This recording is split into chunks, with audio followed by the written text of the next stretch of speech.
వినీస్ ఫోగట్ 140 కోట్ల మంది ఆశలతో ఎదురు చూస్తున్నారు. ఎందుకంటే ప్యారిస్లో జరిగే దాంట్లో స్టార్ రెజ్లర్గా తను చూపించిన ప్రతిభ మనకు తప్పక ఒక గోల్డ్ అయితే వస్తుంది అన్న ఆశలతో ఉన్న టైంలో ఆఖరి నిమిషంలో 100 గ్రాములు పెరిగిన కారణంతో తను డిస్క్వాలిఫై అంటే అసలు ఏ ఒక్కరూ జీర్ణించుకోలేకపోతున్నారు. ఎందుకంటే కంట్రీ అంతా అల్లకల్లోలంగా ఉంది.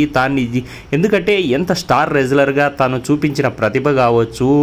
ఆ టైంలో ఒక 100 గ్రాములు ఏంటి, ఎలా పెరిగింది, ఎందుకు డిస్క్వాలిఫై అయ్యిందని అందరూ ఆలోచిస్తున్నారు. కానీ మొన్న సెమీఫైనల్ జరిగిన దాంట్లో ఆ తర్వాత తను వీక్గా ఉండడం వల్ల స్మాల్ ఫుడ్ అయితే తీసుకుంది.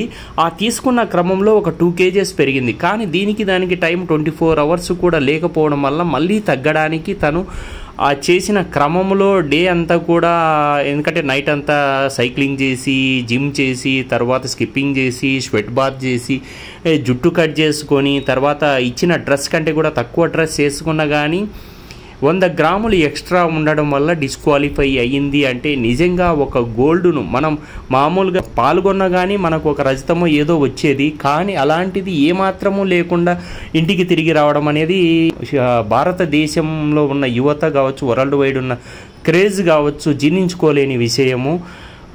ఇందుకు ఏం జరిగింది అంటే మాత్రం నిజంగా మన బాడీ, తను అంతకుముందు 53 kgs విభాగంలో పోటీ పడాలి. కానీ ఆ దాంట్లో వేరే వాళ్ళు పోటీ పడడం వల్ల తను ఒక 3 kgs తక్కువ అయ్యి, ఎందుకంటే తన బాడీ మాస్ మామూలుగానే 55 వరకు ఉంటుంది. దాన్ని తగ్గించుకొని తను 49 kgs వరకు తగ్గి ఉంది.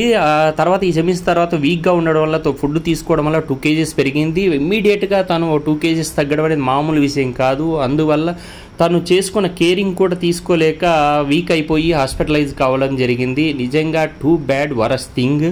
నిజంగా దేశం మొత్తము వినీస్ ఫోగట్కు తన మద్దతు అయితే తెలియజేసింది. మళ్ళీ నెక్స్ట్ టైము బెటర్గా ట్రై చేయమని.